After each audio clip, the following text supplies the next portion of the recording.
হাই everyone, আজি ব্লগটো start কৰিছোঁ। এয়া আমাৰ ঘৰ হয়। আজি আমাৰ ঘৰত কাম কৰিছোঁ। তাকে আপোনালোকৰ আগত শ্বেয়াৰ কৰিছোঁ। ভিডিঅ'টো সকলোকে চাব বুলি আশা কৰিলোঁ।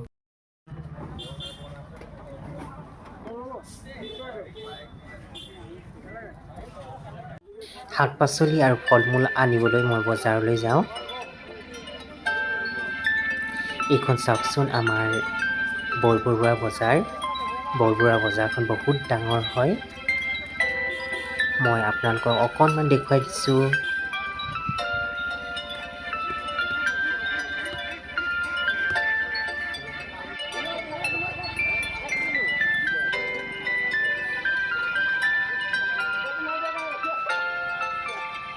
পাচলি অলপ লৈ ল'লোঁ।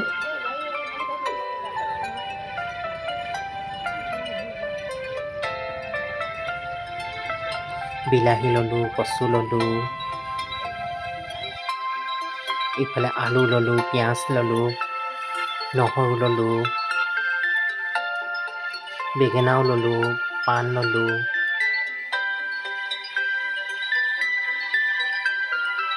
ঔটেঙা দুটামান ল'লোঁ। মানে যিবোৰ বস্তু লাগে প্ৰয়োজন সেইবোৰ মই লৈ লৈছোঁ।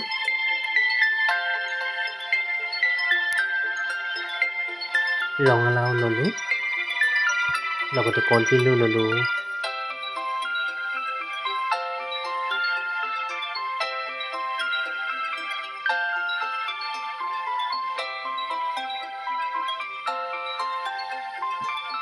এইবোৰ মাছ হয়, বহুতো মাছ ওলাইছে, সৰু ডাঙৰ।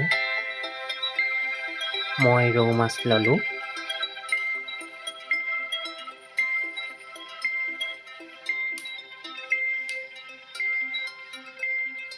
এতিয়া মোৰ বজাৰ কৰা হ'ল আৰু এতিয়া ঘৰলৈ গৈ আছোঁ।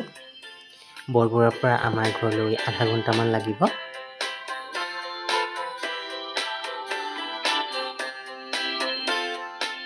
গৈ আছোঁ পোৱাগৈ নাই।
এতিয়া পালোহি আৰু ঘৰ।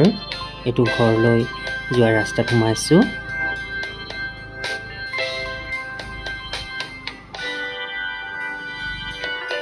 এয়া আমাৰ ৰাস্তা।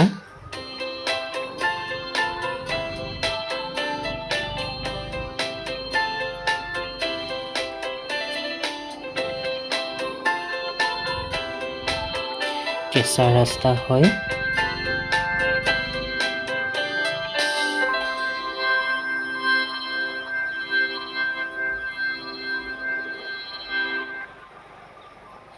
এতিয়া ঘৰ পালোহি। আমাৰ ঘৰৰ গছবোৰ কাটি দিয়া হ'ল। আৰু গছবোৰ মানে বহুত ওখ হৈছিল আৰু টিনপাতবোৰ বেয়া কৰিছিল। গতিকে আজি কাটি পেলোৱা হ'ল ডালবোৰ। আৰু বাইদেউ আৰু মই মিলি কিনে এয়া পাতবোৰ জ্বলাই দিছোঁ।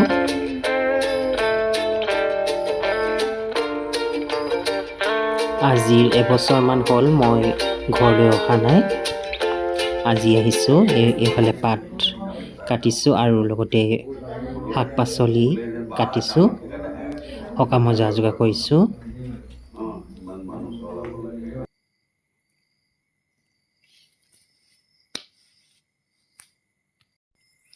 এইফালে মাহী পুতেক ভাইটি আৰু দাদা মিলি আমি শাক কাটিছোঁ।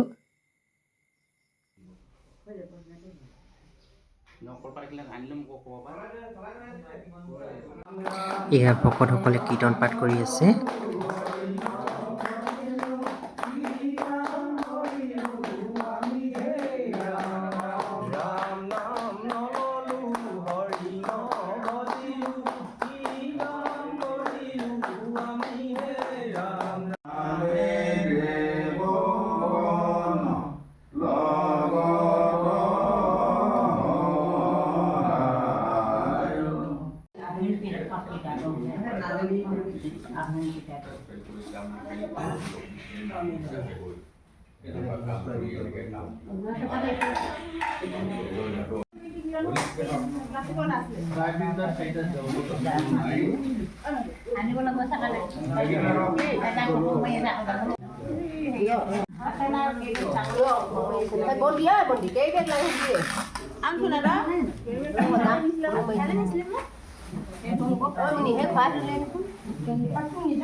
আজিৰ ভিডিঅ'টো ইমানতে সামৰিছোঁ। Bye bye.